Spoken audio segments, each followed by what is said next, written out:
여러분 안녕하십니까? 주간 종합 뉴스입니다. 지자체가 운영하는 국립박물관으로는 중부권 최대 규모가 될 세종시립박물관 건립 사업의 구체적인 윤곽이 드러났습니다. 연내 착공에 2025년 준공될 예정인데요.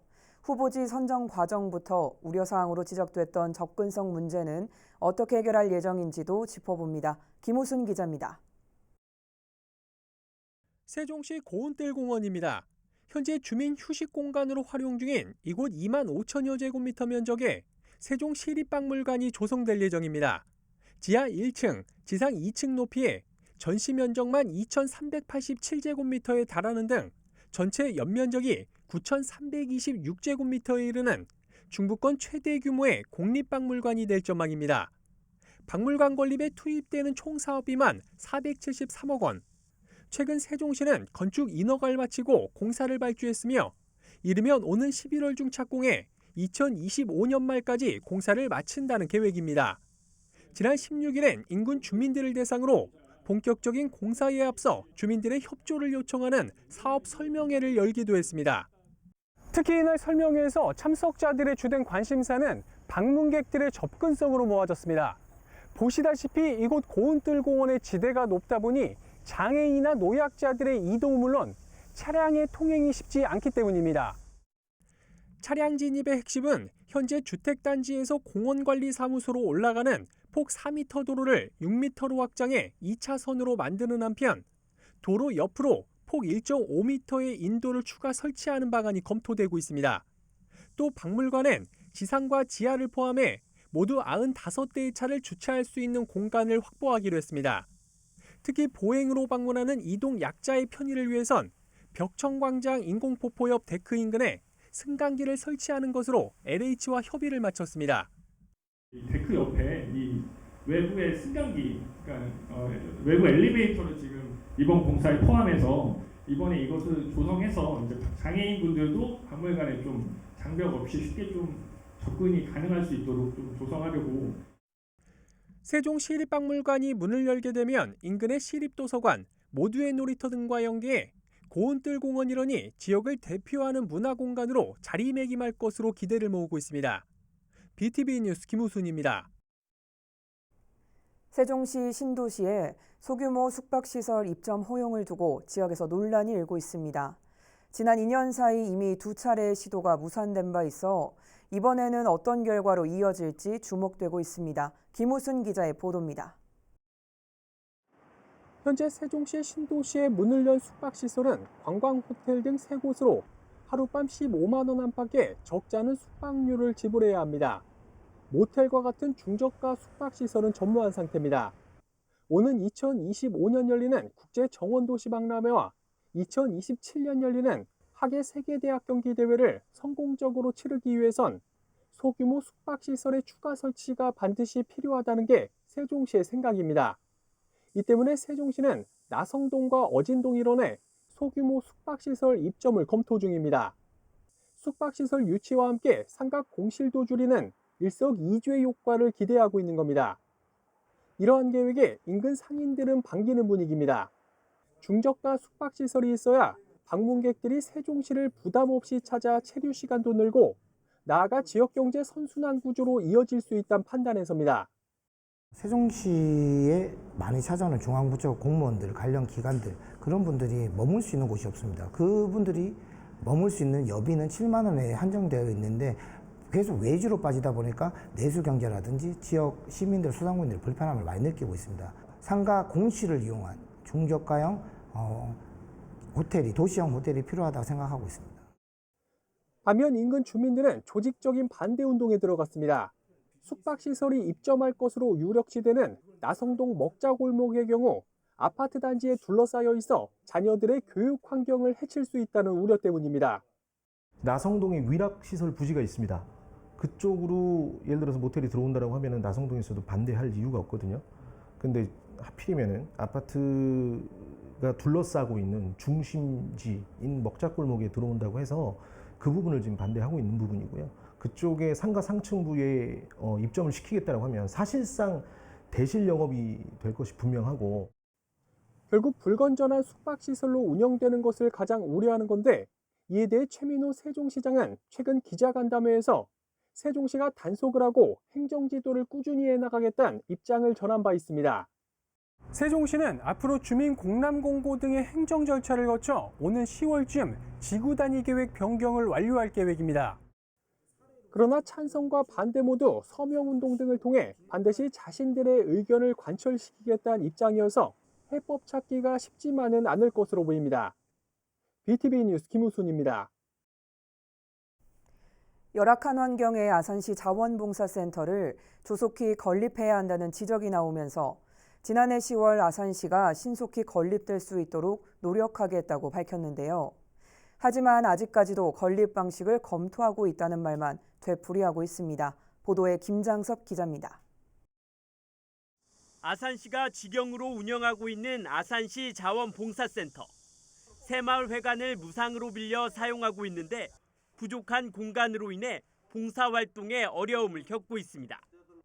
비품을 놔둘 곳이 없어 사무실이나 탕비실을 개조해 보관하고 있고 주방과 회의실은 새마을회와 같이 사용하고 있는 실정으로 이마저도 좁고 노후화돼 활동하는 데 제약이 큽니다. 이에 지난해 10월 아산시 시정 질문에서는 자원봉사센터를 조속히 건립해야 한다는 지적이 나왔고 시 역시 개선 필요성에 대해 공감한다며 다각적인 방안을 모색하겠다고 약속했습니다. 건물 매입 방안 등 여러 가지 좀 다양하게 찾고 있는 걸로 알고 있습니다. 그래서 신속하게 건립이 될 수 있도록 더 나름대로 노력을 하겠습니다. 하지만 아직까지도 아산시 자원봉사센터 이전은 별다른 계획 없이 답보 상태에 머물고 있습니다. 이에 대해 시 담당 부서는 민간 건물 임차나 빈 건물 매입, 신축 등 건립 방식을 다각적으로 검토하고 있다는 말만 되풀이했습니다. 단기적으로 민간 건물을 임차하는 방법을 검토하겠다는 계획도, 신축을 위한 중장기적인 계획도 사실상 모두 제자리 걸음인 셈입니다.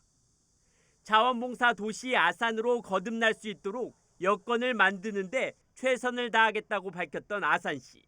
하지만 현실은 공연불에 그치고 있습니다. BTV 뉴스 김장섭입니다. 제1회 천안 K컬처 박람회가 민족의 성지 독립기념관에서 열렸습니다. 각종 공연과 체험 프로그램이 마련돼 침체됐던 독립기념관이 모처럼 북적거렸습니다. 송영환 기자의 보도입니다. 화려한 색깔의 궁중 한복을 입고 런웨이를 걷는 모델들. 태극기로 디자인한 것에서 한글이 촘촘하게 새겨진 한복까지. 관객들의 시선을 한눈에 사로잡습니다. 난생 처음 한복을 입어본 외국인 유학생과 교사들도 한복의 매력에 푹 빠졌습니다. 한복을 처음 입어봤는데 오늘 주인공이 된 것 같아서 나중에 기회가 있으면 다시 입어보고 싶어요. 제1회 천안 K컬처 박람회장인 독립기념관입니다. 뮤지컬과 OST 콘서트, 커버댄스 페스티벌 등 각종 공연은 물론 다양한 체험 행사도 마련돼 모처럼 많은 관람객이 찾았습니다. 생각보다 부스도 많고 많은 것들이 있어서 체험을 다양하게 할 수 있는데 K컬처다 보니까 다양한 음악이나 음식 같은 게 있었었는데 음식 같은 것도 체험 맛볼 수 있어서 좋았고 여기에 한류 문화를 진단하고 전망하는 K컬처 산업 포럼도 열려 의미를 더했습니다. 한류의 뿌리인 한글의 창제로부터 K-팝, 춤, 음식 등 다양한 K 콘텐츠의 위대한 힘을 선보여 주고 있다고 봅니다. 이번 박람회를 시작으로 2026년 세계 박람회까지 도약하기 위해서 조직위원회 구성이라든지 국제 행사 승인 등 시는 올해 20만 명이었던 목표 관람객을 내년에는 40만 명, 내후년에는 90만 명으로 늘려나갈 방침입니다.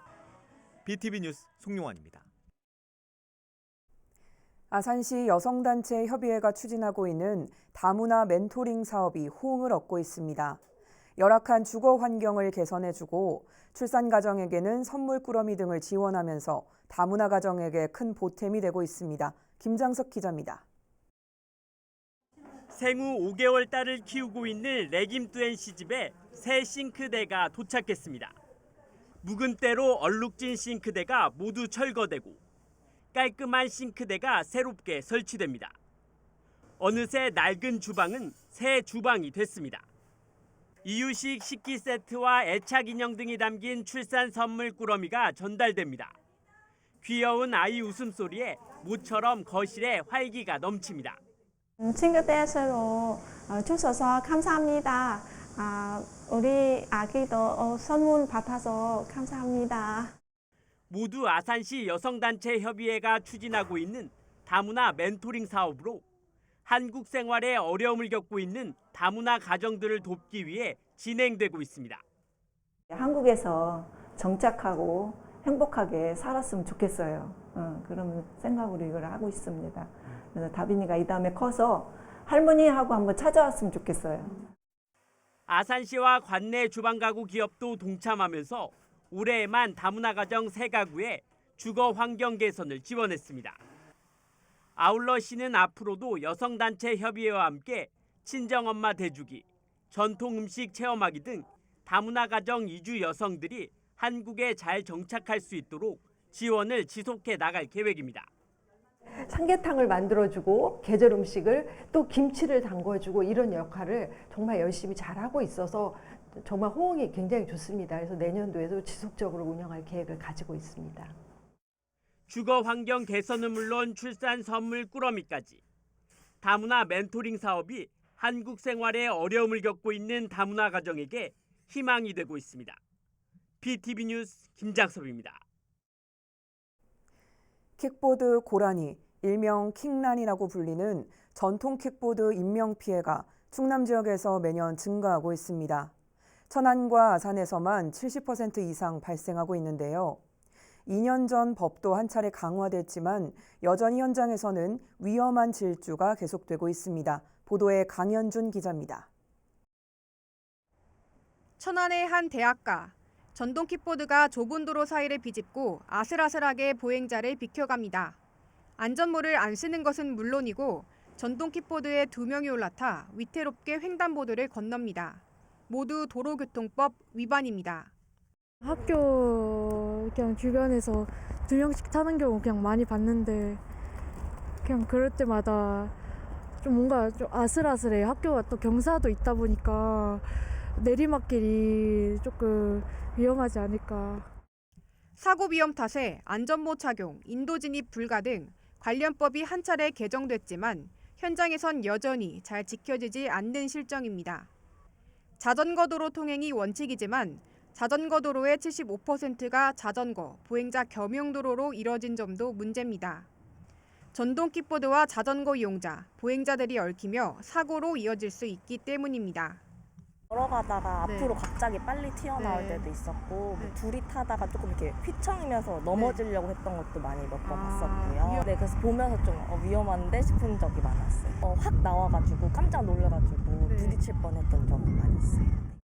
실제로 전동 킥보드 사고와 관련된 인명피해는 매년 늘고 있습니다.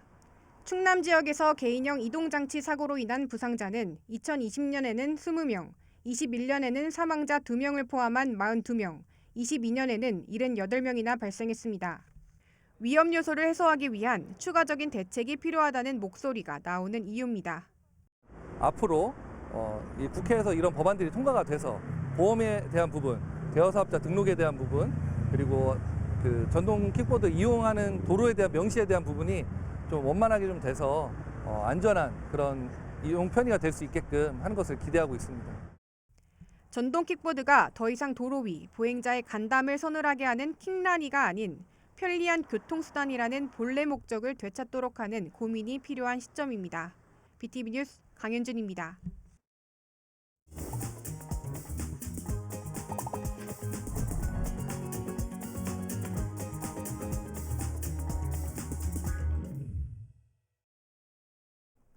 우리 지역 골목 상권을 들여다보는 연중 기획보도 으라차차 지역경제 시간입니다. 천안 법원과 검찰이 청당동 시대를 연 지도 어느덧 6년이 다 돼가고 있습니다. 그 사이 신부동 옛 청사 일대는 공동화 현상이 벌어졌는데요. 침체된 상권을 살리기 위한 천안시의 대책은 무엇인지 송용환 기자가 취재했습니다. 천안 신부동 옛 법원 앞입니다. 과거 민원인들이 쉴 새 없이 오갔던 곳이지만 2017년 11월 법원과 검찰이 청담동으로 이전하면서 거리가 텅 비었습니다. 저희 취재진이 이틀에 걸쳐 이곳을 찾았는데요. 평일 낮 시간인데도 이 거리의 유동인구는 거의 없었습니다. 지난해 천안시가 조사한 자료에 따르면 법원 일대 점포 130여 곳 중 절반 이상이 공실이었습니다. 대부분 변호사와 법무사 사무실로 사용했던 곳인데 여전히 임차인을 찾지 못한 상가에는 임대문이 현수막만 나부끼고 있습니다. 법원이 떠난 이듬해 인근에 2천여 세대의 아파트 단지가 입주했지만 침체된 상권을 활성화하기엔 역부족이었습니다. 법원 부지에는 당초 공공청사를 유치할 계획이었지만 입주를 희망하는 기관이 없어 무산됐습니다. 후속책으로 나온 행복주택 건설 사업은 지난해에서 올해로 준공 시기가 미뤄졌지만 이마저도 시공사를 다시 선정해야 할 처지에 놓여 언제 사업이 추진될지는 미지수입니다. 지저분하고 또 보기도 안 좋고 애들 다니기에도 위험하잖아. 안 좋아. 꼼꼼하면 또 아이들이 또 탈선할 수도 있고 그러니까. 맞아요. 빨리 했으면 좋겠는데 안 하더라고요. 왜 안 하는지 모르겠어요. 법원 부지의 개발 소식을 듣고 다른 지역에서 가게를 옮겨온 상인들도 답답하긴 마찬가지입니다. 그걸 보고 이제 왔는데 와서 보니까 거기서 있을 때 생각인 것보다 여기가 더 심각해. 사람들 굉장히 기다려요 이거. 빨리 되기를. 전에보다는 훨씬 싸게는 받아도 그게 유연이 안 되니까 안 돼. 급속도로 쇠퇴한 법원 상권을 되살리기 위한 천안시의 대책은 크게 두 가지입니다. 먼저 행정안전부 공모사업인 옛 법원길 프로젝트입니다.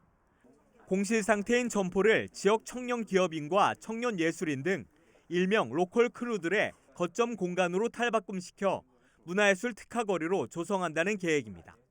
이를 위해 시는 일부 건물을 매입하는 방안도 검토하고 있습니다. 지금 현재 또 구 법원 검찰청 주변을 중심으로 추진 중인 로컬 브랜딩 활성화 지원 사업 옛 법원길 프로젝트는 빈 점포를 활용하여 로컬 메이커, 로컬 콘텐츠, 로컬 브랜드 3개 거점 공간 마련을 통해서 문화예술 기반 라이프 스타일 거리로 로컬 브랜딩할 계획입니다. 여기에 2021년 국토교통부 공모사업으로 옛 오룡경기장 부지에 착수한 오룡지구 도시재생 사업까지 더해지면 일대 상권에 활력을 불어넣을 것으로 기대하고 있습니다. 법조인들이 떠나고 텅 비어버린 신부동 옛 법원길. 다시 북적거리던 옛 모습을 되찾을 수 있을지 주목됩니다. BTV 뉴스 송용환입니다.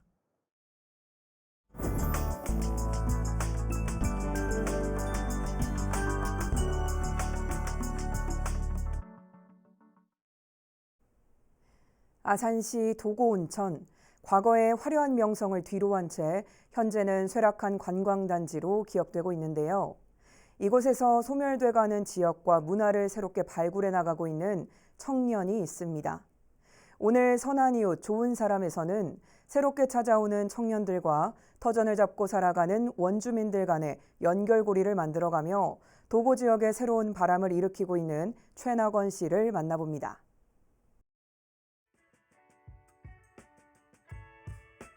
지역민들과 청년들이 함께 좀 활기찬 지역으로 재생시키는 역할을 하는 거에 행복감을 느끼는 것 같습니다. 네, 안녕하세요. 아산시 도고면에서 청년들과 함께 코워킹 문화를 만들어가고 있는 최낙원입니다. 이 지역 자원을 활용해서 청년들을 유입시킬 수 있는 재미난 컨텐츠를 만들고 그다음에 청년 기업들이 이곳 도고에 와서 함께 일할 수 있는 코워킹 인프라를 만들고 있습니다. 도고에 머물면서 도고를 경험하고 이곳에서 새로운 것들을 시도해 볼 수 있는 기회를 제공하는 지역살이 프로그램 운영을 하고 있고요. 도고에 다양한 지역 자원이 많아요. 아산시 관광지와 함께 연계할 수 있는 관광 플랫폼을 개발하고 있습니다. 대부분 일을 하거나 학업을 하다가 잠깐의 쉼과 도전이 필요한 청년들이 많이 찾는 것 같아요. 그래서 이곳에서 오너스라는 공동체와 함께 일하는 경험을 통해서 리프레시해서 재도전할 수 있는 기회들을 얻고 가는 것 같습니다. 살면서 도고라는 지역에 처음 와보신 분들이 대부분이거든요. 네, 이곳에서 자연의 풍경과 스파, 온천도 즐기고 무엇보다 이곳에 있는 사람들과 같이 정을 쌓으면서 도거라는 지역에 다시 한번 와보고 싶다라는 이야기를 많이 듣는 것 같습니다. 저희가 도거라는 지역에 들어와서 여기저기 자원 조사도 하고 이랬을 때 처음에 이제 주민들이 여기저기 왜 이렇게 파헤치고 다니냐, 이런 지역을 좀 더 재밌고 나은 곳으로 만들어가고 싶었는데 그런 오해를 받을 때 슬펐던 것 같고, 그러나 그런 오해들을 저희의 진심을 다른 사람이 하나 둘씩 알아가주기 시작할 때 그 행복은 좀 더 배가 된 것 같습니다. 무언가를 바꾸는 활동 있잖아요. 제가 인구 소멸의 문제에 대해서 해결할 수 있는 작은 한 걸음이라도 나아갈 수 있게끔 하는 그 행복이 되게 저에게 큰 가치를 주는 것 같아요. 그리고 무엇보다 이 일을 저 혼자 하는 게 아니라 함께 할 수 있는 동료들과 함께 나아가고 있다는 게 큰 가치이고 행복인 것 같습니다. 왜 매번 남이 시도하지 않는 거를 어려운 길을 가느냐라고 많이 말하는 것 같아요. 제가 원래는 청소년학을 전공해서 청소년 재단에서 일을 하고 있었는데 그 일을 그만두고 이런 사회적 경제 조직에서 일을 하겠다고 했을 때 부모님의 반응도 주변 친구들의 반응도 왜 남들이 하지 않는 분야를 굳이 너가 하려고 하느냐라는 이야기를 얼마 전까지 그런 이야기를 많이 들었던 것 같습니다. 지금은 좀 달라진 것 같아요. 제가 이러한 활동을 지속하고 함께 할 수 있는 동료들이 생기다 보니까 제가 할 수 있는 일에 대한 범위가 늘어나다 보니까 제가 하는 일에 대해서 자신감을 얻고 또 주위 사람들의 반응을 움직이는 역할을 하고 있는 것 같습니다. 때로는 되게 조급하고 수많은 SNS를 보면서 주변 청년들이 이렇게 열심히 살고 있는데 내가 이런 삶을 사는 게 맞나? 나도 결혼 준비를 위해서 지금 열심히 고군분투하면서 돈을 많이 벌 수 있는 직업을 해야 되지 않을까라는 생각이 저도 문득문득 들기는 하는데, 이렇게 로컬에서 나를 찾고 새로운 가치를 찾는 것도 되게 행복한 일인 것 같아요. 누군가가 가는 길을 쫓아갈 필요도 없고 누군가와 경쟁할 필요도 없는 것 같고, 내가 진짜 하고 싶고 가치 있는 일을 한다고 하면 그 지역이 수도권이 아니어도 이 로컬이어도 행복할 수 있는 것 같습니다. 소다연강미라는 말이 있어요. 작지만 많이 연결되면 강하고 아름다울 수 있다라는 이야기거든요. 저와 같이 작고 부족한 사람들이 서로 강하게 연결된다면 이 세상을 가치 있게 좀 더 행복하게 바꿀 수 있지 않을까, 소다연강미를 만들어가는 사람이고 싶습니다. 새로운 일에 도전하는 것을 너무 겁내지 않았으면 좋겠고, 이러한 힘든 사회에서 버팀목이 돼줄 수 있는 동료들을 발견한다면 여러분의 인생이 조금 더 행복해질 수 있을 것 같습니다. 저의 경험담입니다.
이상으로 주간 종합 뉴스를 마칩니다. 함께해 주신 여러분 고맙습니다.